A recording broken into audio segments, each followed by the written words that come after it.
Bonjour à toutes et à tous. Ravi de vous retrouver pour cette dernière conférence de presse avant la suspension de nos travaux. Notre groupe va donc, on va commencer par ça, présenter une seule question au gouvernement aujourd'hui. Cette question sera posée par notre collègue Nicole Sanquer qui va tout de suite vous la présenter. Bonjour à tous. Donc, une question orale adressée au ministre des Armées concernant un problème foncier. Les armées ont construit un dépôt de munitions sur la commune de Papéhari. Malheureusement, ce dépôt de munitions empêche, dans un rayon de plus de 690 mètres carrés, 690 mètres, les familles polynésiennes de pouvoir bénéficier de leurs biens fonciers et de pouvoir y construire leur maison. Donc cela pose un problème. Vous savez que nos îles sont quand même contraintes au niveau superficie et donc cela crée un problème entre l'État et ces familles polynésiennes. Cela fait plus de 8 mois que nous travaillons pour trouver une conciliation avec le ministère des Armées, mais nous avons toujours un avis défavorable. Donc nous attendons une réponse claire et juste de la part du ministre des Armées. Et en cas où l'avis soit défavorable, au moins qu'il y ait une proposition d'indemnisation de ces familles. Voilà, merci beaucoup. Alors, bien sûr, au cours de notre réunion du groupe Lyot, nous avons eu un moment d'échange et d'émotion suite au décès de notre collègue Marlex, un décès dramatique. Nous étions tous assez touchés par ce drame. Donc voilà, aujourd'hui, vous dire à vous et notre émotion d'abord et nos condoléances à sa famille, à ses proches. Voilà, donc nous étions assez déstabilisés par cet événement dramatique. La présidente fera un hommage tout à l'heure et l'Assemblée nationale nous l'a annoncé, recevra bien sûr la famille et les proches pour un hommage solennel à un autre moment. Nous avons forcément évoqué la question alors, de la proportionnelle qui est moins d'actualité peut-être ce matin, mais nous avons été reçus par le Premier ministre pour que nous puissions dire la position du groupe Lyot. Et dire donc, je crois que je l'avais évoqué devant vous, notre opposition formelle à une proportionnelle sur le modèle 86 qui était celui qui était souhaité par le Premier ministre. En revanche, que notre groupe, sur un modèle de proportionnel sur notamment, par exemple, les départements les plus peuplés de plus de 10 députés, alors un certain nombre de députés de groupe étaient prêts à discuter, à travailler sur cette hypothèse. Bon, il se trouve que la session extraordinaire devait être le moment de septembre pendant lequel nous aurions étudié cet éventuel projet concernant la proportionnelle. Ce matin, en conférence des présidents, Charles de Courson était présent, on nous a présenté de manière assez rapide, mais l'ensemble des textes qui seraient évoqués en session extraordinaire de septembre, et la proportionnelle n'apparaissait pas. Il semblerait que le Premier ministre s'oriente plutôt vers un référendum pour traiter de cette question, c'est ce qu'il nous dirait, donc ce qui relève du président de la République et non pas du Premier ministre et encore moins de l'Assemblée nationale.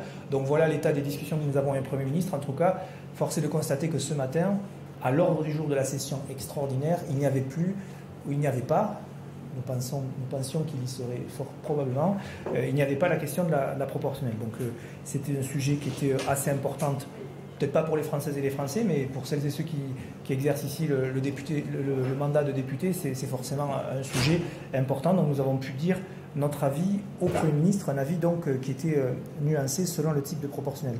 Nous avons forcément évoqué, on ne va pas y échapper, la question de la loi Duplomb, qui sera évoquée tout à l'heure, avec une majorité des députés du groupe qui soutiendront cette loi. Un débat très fort qui était partagé entre, bien sûr, la volonté de soutenir le monde agricole face aux difficultés qu'il rencontre, et notamment la question de l'eau, qui est une question majeure. Une interrogation quant à la question de l'acétamipride, forcément, et les députés du groupe assez embêtés avec à la fois cette concurrence déloyale qu'il pourrait y avoir à l'échelle de la France au regard ne serait-ce que des autres pays européens, puisque cette molécule est utilisée dans 26 pays sur 27 et n'est pas utilisée qu'en France.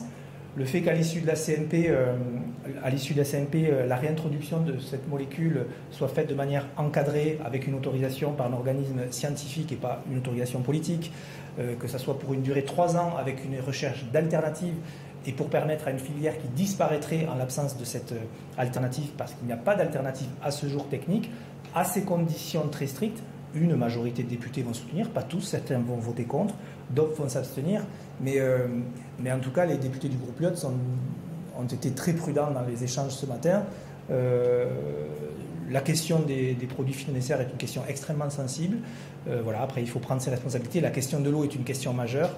Et voilà les conclusions des députés sur la question notamment de la loi du plomb. Il y en a d'autres en vote solennel. Et puis bien sûr nous avons évoqué la question du budget à la fois sur la programmation qui nous a été présentée ce matin et les rencontres que nous aurons dès demain avec les commissaires aux finances Michel Castellani, avec le rapporteur général du budget Charles Courson notamment, auprès du ministre de l'économie et des finances demain à Bercy. Mais je vais laisser peut-être Charles prendre la main sur ce sujet pour en dire un mot sur l'enjeu, bien sûr, et les perspectives.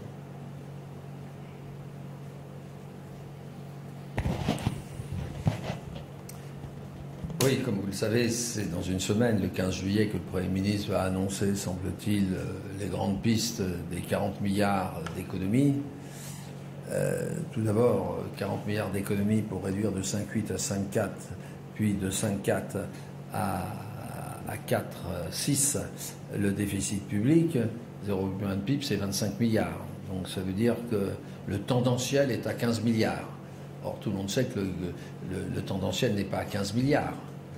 Sur 1700 milliards, grosso modo, de dépenses publiques, État, sécurité sociale, collectivité territoriale, 15 milliards, ça fait un peu moins de 1%. Le tendanciel est davantage. Première observation. Deuxième observation, l'exécution 2025. Vous savez qu'il y a eu un comité d'alerte tant sur la loi de finances que sur la loi de financement de la sécurité sociale. Et je résume, mais sur le budget de l'État, la ministre du Budget nous a expliqué que les recettes, ça allait et qu'il fallait néanmoins durcir de 3 milliards supplémentaires les gels et les surgels. Gel-surgel, ça ne veut pas dire annulation définitive. Bon. Je lui ai dit que moi, d'après mes calculs, puisque j'ai toutes les semaines, les estimations des recettes et des dépenses de l'État, que les extrapolations ne sont pas bonnes. On ne fera pas ce qui était prévu en matière de TVA, il s'en faut de 5 à 6 milliards. On ne fera pas ce qui a été prévu l'IS. L'IS était en très forte... l'IR, pardon, l'impôt sur le revenu des personnes physiques. Et ils avaient prévu une très forte hausse. Il y a une hausse, mais faible. Donc on peut perdre aussi 4-5 milliards. Rajouter sur la TICPE à peu près 1 milliard. Et le grand problème, si vous voulez, c'est la TVA. Parce que la TVA nette, c'est-à-dire net des remboursements, etc., est en légère baisse par rapport à l'année 2024. Et ils avaient prévu 5 milliards de plus, donc on peut finir à 6-7 milliards de moins par rapport aux prévisions. Donc l'IR n'est pas bon. Alors on dit oui, mais la régularisation peut-être récupérera. Oui, mais maintenant avec le prélèvement à la source, on a régulièrement, si vous voulez, l'augmentation. Et il n'y a que l'IS dans laquelle on dit on a une très bonne recette. C'est vrai, mais c'est totalement non significatif. On ne saura la vérité sur l'IS qu'en fin d'année. Ceci dit, sur l'IS, on fera peut-être 1 milliard ou 2 de plus-value, puisque le gouvernement avait prévu 53 milliards, on avait fait 57 en 2024. Donc c'est 4 milliards de baisse. Donc peut-être qu'on fera un 2 milliards de plus que prévu, c'est-à-dire 2 milliards de moins par rapport à la réalisation. Donc tout ça pour vous dire que comptait une dizaine de milliards de pertes de recettes sur le budget de l'État.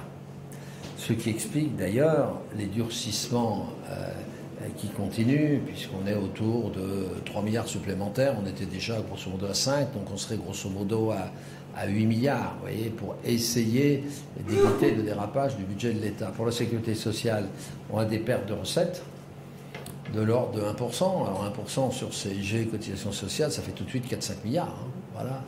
Voilà d'où d'ailleurs les économies annoncées par Mme Vautrin mais qui n'est pas sûr qu'elles seront réalisées, puisqu'il y a déjà de nouveaux débats pour savoir avec les pharmaciens. Les deux grosses mesures, c'était les pharmaciens, et puis la réduction de 500-600 millions de la réserve, qui est d'1 milliard, 1,1 milliard. Vous voyez ? Alors, s'ils mettent...